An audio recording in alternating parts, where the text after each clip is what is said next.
Hospitals are scary places.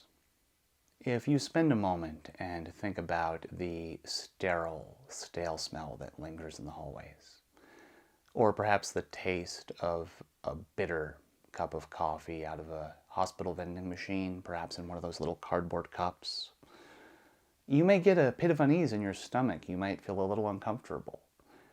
This is because hospitals are where we come to terms with the fact that we are flesh and blood, mortal. We will become sick, we will be injured, and eventually we will die. Not only ourselves, but our loved ones as well. You may have been there waiting for a test or in pain because of an injury, but you may as well have been there because you were concerned for the welfare of a loved one and you wanted to do what you could to make sure they knew they were supported, to find out if they were going to be okay. Prison hospitals are no less scary. They are similarly the place where inmates come to terms with their own mortality. But there are some sense memories attached to a prison hospital that most civilians wouldn't understand. I recall always being concerned whether I was going to be placed in handcuffs or shackles whenever I was taken to a hospital. You see, handcuffs are placed like this, where your wrists are facing each other and then put behind your back, twisted, and so that the back of your wrists touch. This is so that inmates can't do the thing that you see in action movies, where you take your hands and put them under your feet and sit down and then stand up, so that your hands are in front of you and you're just handcuffed a little bit. Some martial artists can even do that without sitting down. They can leap into the air and put their hands under themselves. But if your hands are cuffed so that the back of your wrists face each other, it's almost impossible to do that. And even if you did, your wrists are still stuck in front of you in a very uncomfortable way. Hospital waiting rooms, whether you're in a prison or whether you're out in the real world, they can be unpredictable. You can go to see one doctor, he can be busy, you can end up being rescheduled to see another, you can wait longer than you thought you were going to, or even not even see a doctor at all. Whenever you are also going to be uncomfortable for that entire time because you're in handcuffs rather than shackles, which are relatively comfortable, well, this is an additional hardship. It's an extra trial. Many inmates actually elected to not have whatever routine medical procedures that they had the right to have done because they didn't want to endure the routine discomfort that can, if it's stretched out long enough, become an actual trial that is inherent in visiting a medical professional in a secure environment. Of course, the concern for inmates is not just that they're going to have to be uncomfortable seeing the doctor. It's that as an inmate, your medical complaints are always going to have an asterisk next to them. They're always going to be concerned you may be scamming the system in some way. This isn't even the medical practitioner's fault. Many inmates are drug addicts, and others have familiarity with scamming a medical system, with conning doctors to get what they want. Understand that if somebody is actually addicted to a narcotic, or if they need the narcotic because they owe some money on the yard or they have some hustle that requires it, this is not absurd to suggest that an inmate might literally break his own ankle to continue getting a narcotic if he thought it was a reasonable possibility. This places medical professionals into a difficult position where they have to say things like, well, you know, those inmates, they'll say anything to get those drugs. Whenever you apply that type of logic to a group, a class, even if it's true in the specific, you dehumanize them to some degree. Their pain is worth less. Their statement that they are in pain has to be viewed as a possible lie. This is a scary position for inmates to be in, because if there is actually something wrong, if you have a real complaint, there's a real chance nobody's going to believe you. Not the doctors, not the staff, and possibly not even people outside of prison in the real world. Whenever I was in county jail, I met a gentleman who was missing 2 teeth on the right side and the back. And he said that they'd been pulled a week apart, and it was important that they'd been pulled a week apart, but I don't have any information about that. All that I know is that he claimed he had been tortured, essentially, by staff. He said that he had come to the pod and put in a request for an emergency dental extraction, that he needed a tooth pulled out of his mouth, that it was infected. In county jail, in Mendocino County, if you needed an emergency dental extraction, and this was the phrasing you had to use, you could schedule it, and the dentist would come on a Friday within a week. This inmate went in and saw the dentist for his scheduled emergency dental extraction, and that was the manner in which it had to be phrased in order to get things done in even close to a timely manner. As Jimmy explained the situation, he said that he'd sat down in the chair, he'd spoken with the dentist for a minute, and that the dentist had gotten a pair of pliers and put them on his tooth. And then whenever he had come down with a hammer type of thing, Jimmy had felt like he'd been kicked in the nuts by God, was the phrasing he used. Except I think in this allegory, his nuts were here in his teeth because there was a splitting sound. And Jimmy went, "Oh!" and tried to express that something was wrong, that this hurt too bad.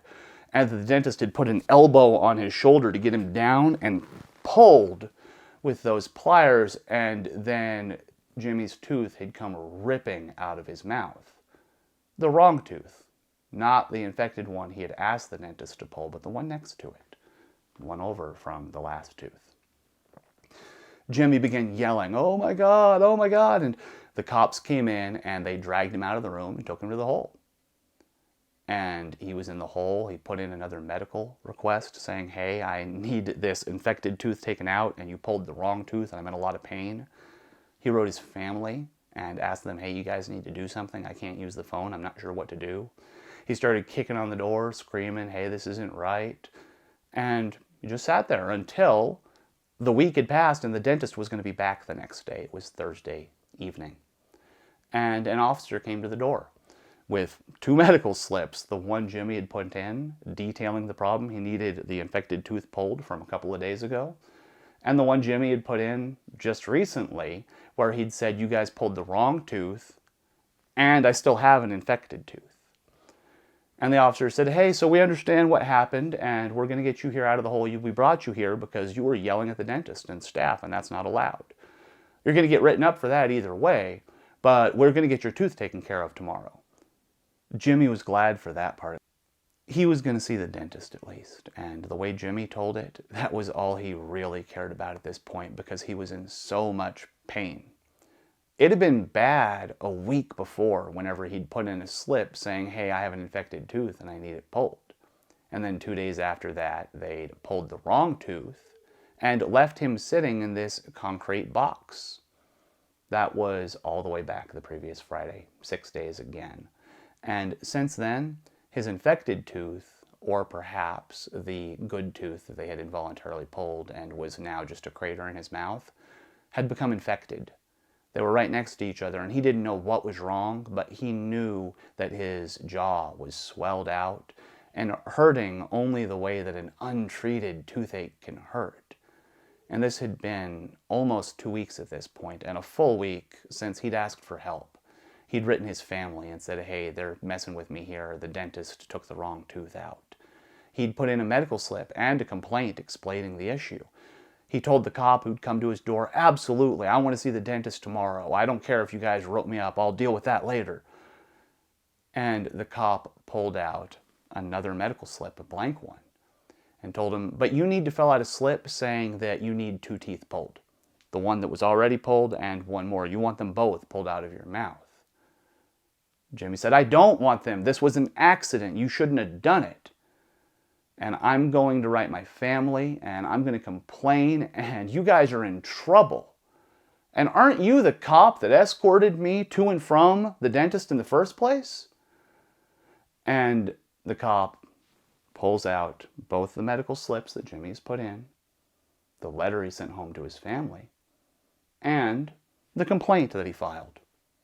Nothing's been processed. The hammer drops. You can say what you want, you can do what you want, but you're going to fill out that slip saying you want 2 teeth pulled. Dentist will pull the other tooth tomorrow, and then you can deal with the rest of it. And here's the thing. This is just Jimmy's story, and I need to be clear about this, is that this all happened behind closed doors back in the back. Jimmy's proof, the thing that made this true, was that his 2 teeth had been pulled on different occasions. You could look at his mouth, and he said you could tell. This was a month ago. I didn't have a clue. So maybe he made the whole story up to get out of being in trouble for yelling at the dentist and the staff whenever they pulled one tooth, and then they took him to medical and pulled the other one a couple days later. Because he did fill out that slip saying, I want 2 teeth pulled. The way he said it, he realized they were just going to leave him in there, that they were torturing him. And I don't think torture is a bad word for that level of suffering protracted over a week. He said if they were going to do that, he was afraid they were going to kill him. He signed any dang thing that they wanted him to sign. And whenever he raised the point later, this is the issue that came up. Well, can you prove anything? I'm not even saying the guy told the truth. I'm saying that he signed a piece of paper agreeing to go see that same dentist, the one who'd pulled the wrong tooth, and then at least in his mind had criminally conspired to torture him, and sat down in that chair and told him, dentist, please get this bad tooth out of my mouth. I don't care about any of the rest of it. I'm sorry I yelled at you. I'm in pain. Please help me. And the dentist had a place in his mind already set aside for, well, inmates say this type of thing. But, you know, they cry about things, and their pain isn't like other people's pain. They'll say anything to get those narcotics. They'll say anything to get out of trouble. That is a terrifying position to be in if you're a con artist who likes to get away with things, or if you're an honest man who knows that there is nothing you can say or do to convince them that you're telling the truth. That is an additional terrifying reality of hospitals that inmates bear in mind all the time whenever they go to have medical treatment done. Thank you for listening today.